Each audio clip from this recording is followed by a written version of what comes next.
નમસ્કાર. આજના આ રસપ્રદ વિશ્લેષણમાં સ્વાગત છે.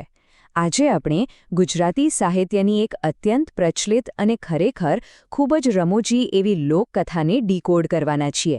આ કોઈ સામાન્ય વાર્તા નથી, પણ આપણા માનવ સ્વભાવનું એકદમ અદ્ભુત ચિત્રણ છે. આપણે ત્યાં એવી ઘણી કહેવતો છે જે સદીઓ જૂની છે, પણ મોટાભાગે એની પાછળની મૂળ વાર્તા આપણને ખબર હોતી નથી. તો આજે આવી જ એક મજેદાર વાર્તા પર પ્રકાશ પાડીશું, જે પેટ પકડીને હસાવશે અને સાથે સાથે એક બહુ ઊંડો પાઠ પણ આપશે. તો ચાલો ફટાફટ શરૂઆત કરીએ આ કહેવતને સમજવાથી. કહેવત છે, ભેંસ ભાગોળે, છાસ છાગોળે. જો આનો શાબ્દિક અર્થ કાઢીએ તો ભેંસ હજુ ગામના પાદરે છે, એટલે કે ઘરે આવી પણ નથી, અને છાસ તો વાસણમાં આવી પણ ગઈ. આ કહેવત એવા કિસ્સાઓ માટે વપરાય છે જ્યાં કોઈ મોટા ફાયદાની બસ એક દૂરની શક્યતા હોય, છતાં લોકો એવું જ માની લે કે ફાયદો તો મળી જ ગયો છે. એટલે કે જ્યારે ભવિષ્યની કોઈ કાલ્પનિક બાબત માટે અત્યારથી જ હવામાં ઉડવા લાગીએ અને જાહેરમાં વર્તન કરવા લાગીએ, ત્યારે આ કહેવત એકદમ સચોટ બેસે છે.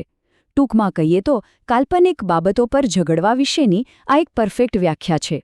હવે આપણે આ વાર્તાના મૂળમાં જઈએ અને એ સમયમાં પહોંચી જઈએ. કલ્પના કરો એક સરસ મજાના નાના અને શાંત ગામની, જ્યાં બધા લોકો એકદમ પ્રેમથી અને હળીમળીને રહે છે. આ ગામમાં આપણા વાર્તાના મુખ્ય પાત્રો રહે છે, એક પટેલ અને તેમના પત્ની, એટલે કે પટલાણી. હવે અત્યારે આ પરિવાર પાસે પોતાની કોઈ ગાય કે ભેંસ નથી.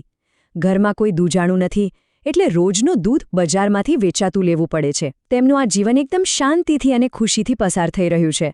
પણ પછી અચાનક એક નવો વિચાર તેમના મનમાં પ્રવેશે છે. અશાંતિભર્યા જીવનમાં વળાંક ત્યારે આવે છે જ્યારે ગામના પાદરે એક ભેંસ વેચાવા આવે છે. આ વાત સાંભળીને પટેલના મનમાં એક બહુ સારો વિચાર આવે છે. તેઓ ઉત્સાહમાં આવીને પટલાણીને કહે છે કે આપણે આ ભેંસ લઈ લેવી છે. હવે આની પાછળનો હેતુ તો એકદમ સીધો અને પવિત્ર હતો. જો આંગણે પોતાની ભેંસ હોય તો છોકરા છૈયાને પીવા માટે ઘરનું શુદ્ધ અને પૂરતું દૂધ મળે. પરિવારના ભવિષ્ય માટે આ વિચાર બહુ સરસ હતો, પણ કોને ખબર હતી કે આ માત્ર એક નાનકડો વિચાર ઘરમાં કેટલો મોટો ભૂકંપ લાવવાનો છે. ભેંસ લેવાની વાત સાંભળતા જ પટલાણી તો રાજીના રેડ થઈ ગયા. તેમના મનમાં તો ભવિષ્યનું આખું ને આખું આયોજન ગોઠવાઈ ગયું. ગણતરી બહુ સીધી હતી. પહેલાં ભેંસ આવશે એટલે પુષ્કળ દૂધ મળશે. એ દૂધ જમાવીને તેમાંથી મસ્ત દહીં અને પછી ઘી બનશે. અને આ બધું જ વલોવ્યા પછી જે સરસ મજાની છાશ વધશે, તેનું શું કરવું? પટલાણીના મનમાં આ છાશ ક્યાં અને કોને આપવી એનો આખો નકશો તૈયાર થઈ ગયો. બસ આ કાલ્પનિક છાશની વહેંચણીના સપના અહીંથી જ શરૂ થઈ ગયા. હવે અહીંયા સૌથી રસપ્રદ બાબત એ છે કે કેવી રીતે એક સામાન્ય અને ખુશીવાળી વાતચીત અચાનક જ એક મોટા વિવાદમાં ફેરવાઈ જાય છે. પટલાણી સ્પષ્ટ શબ્દોમાં જાહેર કરે છે કે આવી જાડી, રેડ જેવી સરસ છાશ આડોશી પાડોશીને નહીં, પણ માત્ર પોતાના પિયોરિયાને જ આપશે. આ સાંભળીને પટલાણનો અહંકાર ઘવાયો. તેમણે સામે સવાલ કર્યો કે શું એકલા તારા પિયરિયા જ સગા છે ને મારા સગા કોઈ નહીં? એમ એકલા તારા પિયરિયાને તો છાશ નહીં જપાય.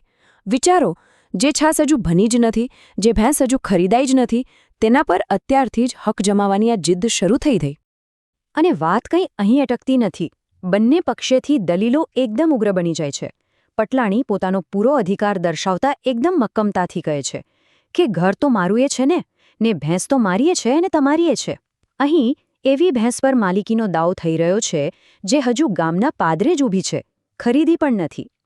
બહુ તો દૂધ પટેલના સગાને મળશે, પણ છાશ તો મારા પિયરિયાને જ જશે, તેવી જીદ પટલાણીએ પકડી રાખી. આ નાનકડી વાત ધીમે ધીમે એક કાલ્પનિક પ્રાણી પરના અધિકારની ભયંકર લડાઈ બની જાય છે. ચાલો જોઈએ કે આ વાત હવે કેવી રીતે વણસે છે. ઝઘડો એટલો વધે છે કે પટેલ એકદમ ગુસ્સામાં આવી જાય છે અને કહે છે, જોયો છે આ ડંગોરો? પણ પટલાણી પણ કંઈ પાછા પડે એવા ન હતા. વાત એટલી હદે બગડી જાય છે કે બંને વચ્ચે મોટી વઢવાળ શરૂ થઈ જાય છે. પટેલ પાસે પડેલી લાકડી લઈને પટલાણીને સબોડી નાખે છે. ઘરમાં ભારે હોહો અને બૂમાબૂમ મચી જાય છે.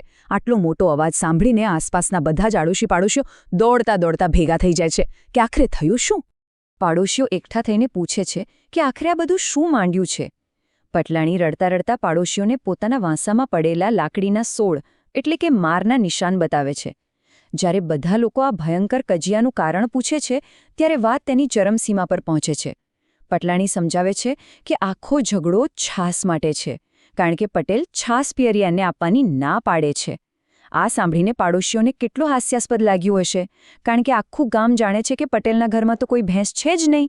છતાં મારામારી સુધી પહોંચી ગયેલો આ ઝઘડો માત્ર એક કાલ્પનિક છાસ માટે હતો. હવે જ્યારે પટેલ ફરીથી ખીજાઈને લાકડી લઈને દોડે છે, ત્યારે આ પાડોશીઓની ભીડમાં એક ઠાવકો અને અત્યંત ચતુર વાણિયો ઊભો હોય છે. તે આખી પરિસ્થિતિનો તાગ તરત જ મેળવી લે છે. તે સમજી જાય છે કે ભેંસ હજી પાદરે છે અને છાસના તો કોઈ જ ઠેકાણા નથી. છતાં આ બંને વિના કારણ ધબાધબી કરી રહ્યા છે. તેને એ પણ સમજાય છે કે અત્યારે આ ગુસ્સાવાળી પરિસ્થિતિમાં એમને સીધી રીતે સમજાવવાથી કોઈ ઉકેલ નહીં આવે. તેથી આ નકામા ઝઘડાને અટકાવવા તે એક શાનદાર યુક્તિ વિચારે છે. પેલું ચતુર વાણિયો સીધો જ પટેલ પાસે જાય છે અને અત્યંત ગંભીરતાથી એક મોટી માંગણી કરે છે. તે કહે છે કે પટેલ, તમારી આ વઢવાડ તમે પછી કરજો, પહેલાં મારું નુકસાન ભરપાઈ કરો. તે સીધો આરોપ લગાવે છે કે આ તમારી ભેંસે હમણાં જ શિંગડું મારીને મારી વંડી એટલે કે દિવાલ પાડી નાખી છે, તે મને અત્યારે જ જણાવી આપો. એટલું જ નહીં, તે પટેલને એમ પણ કહે છે કે આમ ઢોર રજડતો મૂકી દેતા શરમ નથી આવતી. આ ખરેખર એક જબરદસ્ત માસ્ટર સ્ટ્રોક હતો. વાણિયાએ જાણી જોઈને કાલ્પનિક ભેંસના કાલ્પનિક નુકસાનની માંગણી કરી. અને આ પ્રસંગ બહુ જ સુંદર રીતે દર્શાવે છે કે વાણિયાની યુક્તિ કેટલી સચોટ હતી. વાણિયાની વાત સાંભળીને પટેલ એકદમ મૂંઝાઈ જાય છે. તેમના મોંમાંથી તરત જ સત્ય સરી પડે છે. અરે, પણ મારી પાસે ભેંસ વળી ક્યારે હતી જે તમારી વંડી પાડી નાખે? અને બરાબર એ જ ક્ષણે વાણિયો પોતાની જાળ ફેંકે છે અને હસીને પૂછે છે, તો પછી તમે કઈ ભેંસની છાસ માટે આટલા લડો છો? બસ આ એક જ વાક્યમાં પટેલ અને પટલાણી બંનેને પોતાની મૂર્ખામીનું પૂરેપૂરું ભાન થઈ જાય છે. એટલે આમાંથી સૌથી મહત્વનો મુદ્દો એ છે કે આ નાનકડી અને રમૂજી વાર્તા જીવનનો એક બહુ મોટો બોધપાઠ આપી જાય છે. વાણિયાનો સવાલ સાંભળીને પટેલ અને પટલાણી બંને ખૂબ જ શરમાઈ ગયા. તેમને સમજાઈ ગયું કે તેઓ એવી વસ્તુ માટે લડી રહ્યા હતા જેનું હજુ કોઈ અસ્તિત્વ જ નહોતું. બંને જણ ચૂપચાપ અને છાનામાના પોતાના કામે લાગી ગયા. આ આખી ઘટના બરાબર એ જ કહેવતને સાર્થક કરે છે કે જે વસ્તુ હજુ હાથમાં આવી જ નથી તેના માટે અગાઉથી જ વિવાદ ઊભો કરવો એ કેવળ મૂર્ખામી છે.